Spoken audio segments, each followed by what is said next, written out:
안녕하십니까. 지표로 보는 시장 해설의 권혁태입니다. 오늘은 지난 수요일 목요일간 있었던 우리나라 시간으로요, 연준의 그 성명서하고 기자회견을 좀 정리했습니다. 원래는 기자회견 그냥 보고 넘어가는데, 이번에는 금리 인상의 속도나 금리 고점에 대해서 여러 가지 좀 헷갈리는 부분도 많았고요. 기자회견 보면서 좀 어느 정도 정리가 되는 그런 부분이 있어서 정리해 봤습니다. 일단 성명서를 보시면 이렇게 경제 전반은 다 괜찮다는 얘기를 하고 있습니다. 실업률 낮고 점진적 성장하고 있고 음식과 에너지 가격이 높아지고, 이런 것들은 뭐 전쟁 때문에 그렇다고 지금 연준에서는 보고 있습니다. 그래서 위원회가 인플레이션 위험에 매우 주의를 기울이고 있고요. 목표는 이제 완전 고용과 2% 인플레이션이고, 충분히 뭐 제약적 통화 정책 입장을 계속해서 강조하고 있습니다. 본위원회는 요 재무부 채권 줄여나가는 것과 주택담보 대출을 줄여나가는 것, 이 정도는 계속 하겠죠. 그러면 이제 채권을 금융기관에 주고 금융기관에 현금을 가져오니까 역시나 유동성은 계속 줄어들게 될 게 확실하죠. 그래서 이렇게 앞으로 이렇게 하겠다. 적절한 통화 정책을. 공중보건이라는 건 이제 코비드 19 같은 것들, 그런 것들 얘기하는 것 같습니다. 노동시장 여건과 인플레이션 압력, 금융과 국가개발 등의 폭넓은 정보를, 그냥 원론적인 얘기입니다. 특별히 뭐 추가되거나 이런 거는 뭐 없는 것 같습니다. 여기 보면 이제 지연 효과라는 거, 요 지연 효과라는 말 때문에 이따 기자회견도 보시면 되게 말이 많습니다. 지연 효과 때문에, 이런 것들 때문에 이제 시장에서는 이제 상승이나 이런 걸로 본 측면이 매우 많았습니다. 보시면 파이낸셜 타임즈 기자가 언젠가는 금리 인상 속도를 늦출 필요가 있다는 전제 하에 지금과 12월 FOMC 사이에 인플레가 좀 나아지고 지연 효과가 있다고 해도 그런 건 별로 상관없이 무조건 금리 인상을 할 거냐 물었더니 그냥 원론적인 입장만 얘기했습니다. 우리가 인플레이션에 대해 실행한 기축이 뭐 이렇게 데이터를 통해 확인할 필요가 있다면서 쭉 원론적인 입장만 얘기했습니다. 그러면서 이제 좀 뒤에 금리 인상에 대한 부분이 이제 언급이 되는데, 이런 식으로 얘기를 하니까 로이트의 기자분은 금리 인상에 대해서 아예 대놓고 물었습니다. 우주세 뭐 이러면서 0.75를 올리지 않을 바이어스, 뭐 그런 방향적 편향성 뭐 이런 것들, 계속 0.75 올렸으니까 그런 식으로 물었는데, 파월이 여기서 그냥 이제 아주 기본적으로 설명을 얘기해 줬습니다. 세 가지인데, 얼마나 빨리, 그리고 두 번째가 높이, 세 번째가 오래 유지할 것인가인데, 지난번은 이제 속도가 빨랐죠. 0에서 4%까지. 그러면서 여기까지는 이제 속도가 중요했고, 이제는 속도가 덜 중요하면 인플레이션을 2% 내까지 내릴 수 있을 만큼의 금리 상승이 있을 것이라. 그러니까 이제 그리고 나서 완만한 금리 인상 속도에 관해서 이제 그 다음에 어디까지 올릴 것이라는 게 중요하다, 이런 식으로 쭉 얘기를 했습니다. 그러니까 기자가 다시 질문을 합니다. 그러면 지금 뭐 기본 환경에서 전 세계가 연준이 이렇게 몰아붙이는 방향으로 막 스트레스 받아가면 이렇게 도대체 언제까지 해야 되냐 하니까 저 웃는 사람도 있었습니다. 그래서도 뭐 파월은 비슷하게 원론적인 입장만 얘기했습니다. 그리고 이제 이 뭐 연준 부대변이라는 이 월스트리트 저널의 기자가 물었습니다. 그렇다면 왜 진작에 올려서 아예 이런 혼란을 초래할 필요가 없지 않느냐. 그냥 테일러 준칙 얘기한 거죠.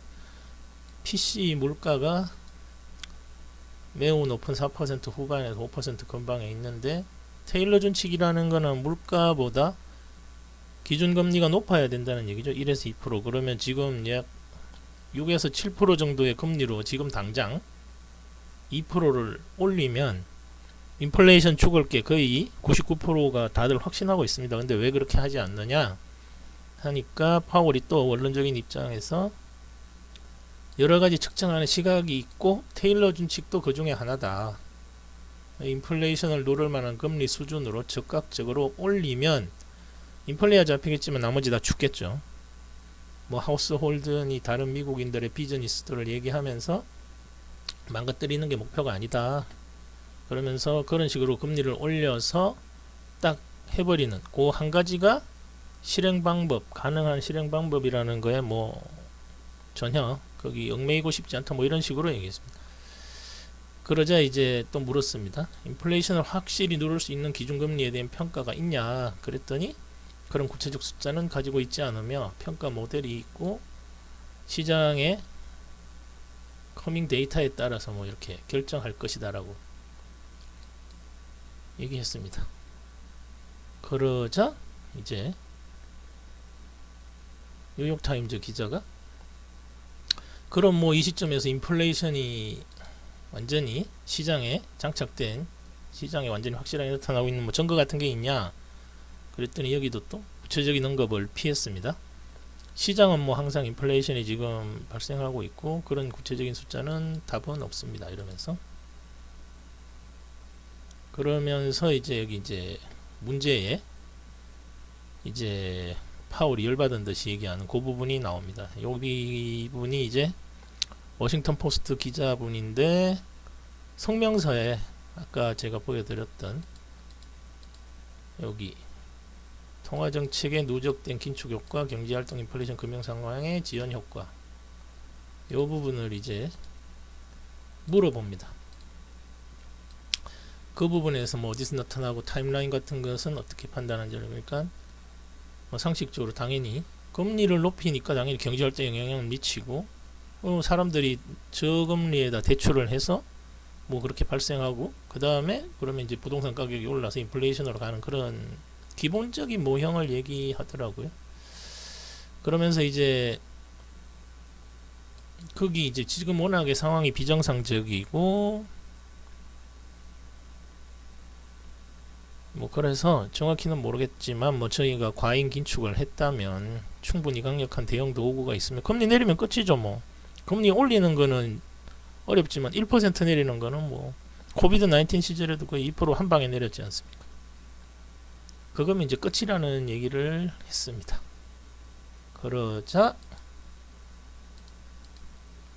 기자분이 그러면 이제 오늘 이런 말씀하신 그런 것들이 다 옛날보다 더 많은 의미가 있다고 이제 해석해야 하냐 이런 식으로 이제 물었더니 좀 열받은 것처럼 파월이 그랬습니다.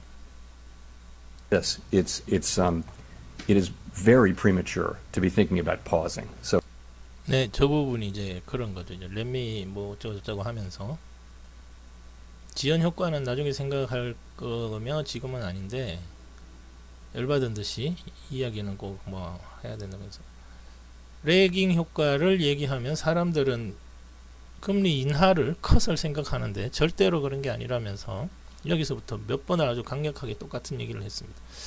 프리미처라고 아주 성급한 얘기를 하면서 그런 거 절대 없다고 그러면서 제한적 수준 자체에서도 금리가 어느 수준까지 그러니까 아까 속도와 인상률을 얘기했는데 인상률을 모르겠다는 거죠. 그럼 어디까지 갈 건지 상상도 하지 말라는 얘기입니다. 그러면서 계속 금리 인상 중지하지도 않을 것이고 얼마나 흥분했는지 9월달 뭐 어쩌고저쩌고 하다가 말도 헛나오죠. 12월달에 라이트다운 해주겠다고 그랬습니다. 아주 그냥 명쾌하다기보다는 세게 얘기를 많이 했습니다.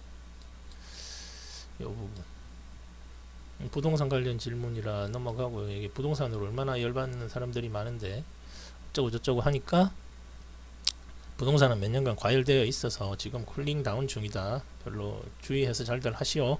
그런 식으로 하고 넘어갔습니다.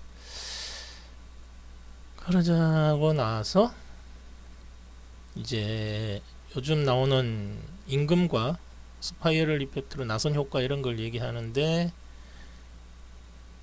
뭐 그런 용어를 모르셔도 상관없습니다. 어차피 임금 올라가서 물가 올라가는 그냥 그렇게 보시면 됩니다.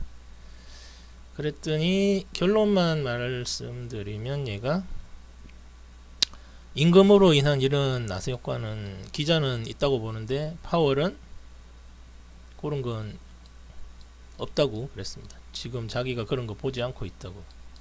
실업률이나 빈자리가 뭐 내려왔었으면 좋았을 텐데 그런 건 없다 그랬고, 일반적인 현상이면 월급은 올라야죠. 월급은 오르는데 단 2% 인플레이션 하에서만 그게 이제 진짜 임금이 오르는 거죠. 인플레이션이 심해서 실질 인플레이션 적용하면 다 마이너스, 개인 소득이 다들 마이너스였다는 거죠. 그러니까 아무튼 그래서 월급이 인플레이션의 요인이냐? 아니다 라고 얘기하고 넘어갔습니다. 이 두 분은 뭐 국제적인 문제를 얘기하셔서 생략하고 넘어가겠습니다. 그래서 이제 이 맥키라는 기자분이 블룸버그에 이제 아주 대놓고 물었죠. 그렇게 금리 계속 인상하니까 이제 이분들도 사실 기자분들도 좀 왔다 갔다 하면서 열받은 것 같아요. 그러니까 3개월 수익률 곡선이 18개월 금리 뭐라고 역전이 되면 너네가 컷 할 거라고 그랬는데 이제 2bp밖에 안 남았는데 어떻게 그렇게 금리가 지금 높은 수준이 아니라고 자신하냐. 그리고 몇 달 전 얘기했듯이 안 하는 것보다 낫다는 생각에 뭐 그런 평가가 변한 게 있냐 했더니 파월이 사무실평의 포워드 스프레드 이런 거는 뭐 보고 있는데 아직은 역전되지 않았다고. 그 왜 그러냐 하면 시장이 인플레이션이 내려갈 거라고 너네가 예측을 하고 있지 않냐. 그러니까 이게 이렇게 되는 거다. 그게 이유다. 시장의 입장이라는 걸 얘기하고 있습니다. 그리고 과잉금리 같은 생각을 했는데 그건 이제 뭐 그날 얘기한 건 다 옛날 거고 상황은 변했고 3.75%나 금리를 올렸습니다. 과잉 긴축은 하고 싶지는 않은데 그거 모르는 거죠. 얘네는 이제 파월이 그렇게 얘기합니다. 이제 과연 충분히 제약적인 금리가 어느 수준이냐 모른다. 그렇지만 데이터가 나오면 알게 된다. 그리고 그건 오면 금방 발견이 되고 강력한 통제수단 금리 인하가 있으니까 걱정 안 해도 된다면서 이제 자신감을 내비치는 거죠. AP통신에서 그러니까 이제 이분이 레깅 효과를 이제 또 얘기합니다. 지금 그래서 정보 자료에는 안 나타나지만 부동산은 침체 중인데 그래도 성명서에도 써놨듯이 뭐 과잉 긴축이 필요한가 뭐 이러면서 보는데 파월이 이제 그런 얘기 CPI와 PCE에 나타나 있는데 실제로는 자기네가 보고 있는 게 저희가 보는 것보다 훨씬 더 정확한 데이터를 보고 있겠죠. 실제 렌트비는 더 올라갔었고 내려오고 있지만 뭐 금리가 더 많이 올라가면 더 내려올 거라고. 부동산은 좀 내려도 상관없다 이겁니다. 아까도 넘어갔는데 별로 신경을 안 쓰는 것 같아요. 부동산 이런 거에. 그러면서 시장이 부동산 시장뿐만 아니라 채권이나 주식에 뭐 어떤 특정 시장을 타겟을 하고 있지는 않다. 그래서 나의 메시지는 명확하다. 잘 들어. 그러면서 경제는 그라운딩 제로 뭐 그런 것처럼 이제 경제는 뭐 그런 건축물처럼 고정된 게 아니니까 잘 돌아가는 균형점이 있지. 인플레이션을 파월은 그 균형점으로 잡고 있고 그 수준에 맞는 금리가 있다는 거죠. 금리는 지금 상황에서는 더 올라가는 게 맞고 인상 중지 포징은 택도 없는 소리다 그랬습니다. 그것이 절대 임무라는 걸 사람들이 이해하기를 바란다. 그리고 너네들한테 이런 얘기를 해주는 게 자기 임무인 것처럼 아주 세게 얘기를 했습니다. 레깅 효과에 대해서 그냥 뭐 레깅하면 금리 인하를 생각하는데 진짜 아니다라고 아주 강력하게 얘기를 했습니다.